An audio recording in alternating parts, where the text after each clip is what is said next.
Sabbath benefits for you, a deeper dive. Amid the relentless hustle of life where every second is a race against time, there exists a divine command that dares you to pause, to step back from the grind, to disconnect from the chaos, and to rest. This command is not just a suggestion, it is written by the very finger of God Himself. It's called the Sabbath. But is the Sabbath merely a day off? Is it just an ancient Jewish tradition? Or is there something deeper, something profound that skeptics, pastors, imams, priests, and non-believers have long ignored? More than a day, a divine appointment. In Genesis chapter 2:2-3, the Sabbath is introduced with divine significance.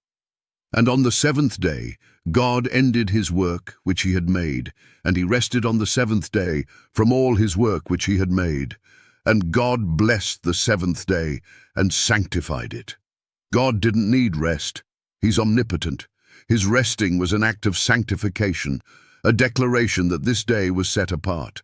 Not for Jews alone, not for a specific tribe or nation, but for all of humanity. This was before Israel, before the law of Moses, before any religious division. Yet today, skeptics scoff at its importance, pastors dismiss it as ceremonial, imams call it irrelevant, and priests claim it's been replaced. But who authorized this change? Certainly not Jesus. He declared Himself, "The Son of Man is Lord also of the Sabbath." Mark chapter 2:28. If He is Lord of the Sabbath, how dare anyone suggest it is obsolete? The benefits you've been missing. The Sabbath is not just about resting, it's about resetting. God, in His infinite wisdom, designed it as a divine pause, a time to recharge spiritually, emotionally, and physically. Science now confirms what ancient wisdom declared. Rest heals the mind, rejuvenates the body, and restores clarity. It is during the Sabbath that families are brought together. The noise of the world is silenced, and the mind is realigned with God's purpose. It is a taste of Eden, a glimpse of heaven on earth. Yet, millions abandon this gift in favor of tradition. Pastors preach about Sunday observance with no scriptural backing. Imams declare Friday as the holy day without the foundation of divine command. Priests uphold man-made tradition over the eternal commandment of God. But God says, "Remember the Sabbath day to keep it holy." Exodus 28. The word remember implies it was known before. It's a reminder, not a new command. It was established at creation, written in stone at Sinai, kept by Jesus and honored by His apostles. Who are you to declare it void? The test of faithfulness. Isaiah 58:13-14 promises blessings for those who honor the Sabbath. If you turn away your foot from the Sabbath, from doing your pleasure on my holy day, then you shall delight yourself in the Lord. Imagine that.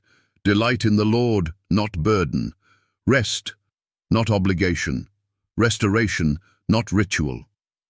The benefits are not just spiritual, they are physical and mental. God knew the strain of human toil, and He provided the antidote, the Sabbath. But man, in his arrogance, replaced it.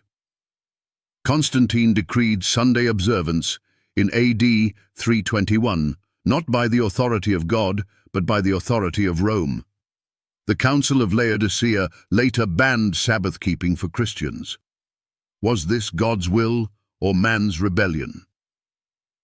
The final test of obedience. Revelation 14:12 declares, "Here is the patience of the saints. Here are they that keep the commandments of God and the faith of Jesus." Among those commandments is the fourth, untouched and unbroken. If you claim to follow Christ, how can you ignore His command? The Sabbath is not just a day off. It is the signature of the Creator, the seal of His authority. Its benefits are more than rest. They are a taste of redemption. To reject it is to reject his design. So I ask you, skeptics, pastors, imams, priests, and non-believers, will you accept the benefits God has ordained for you? Or will you continue to follow the traditions of men?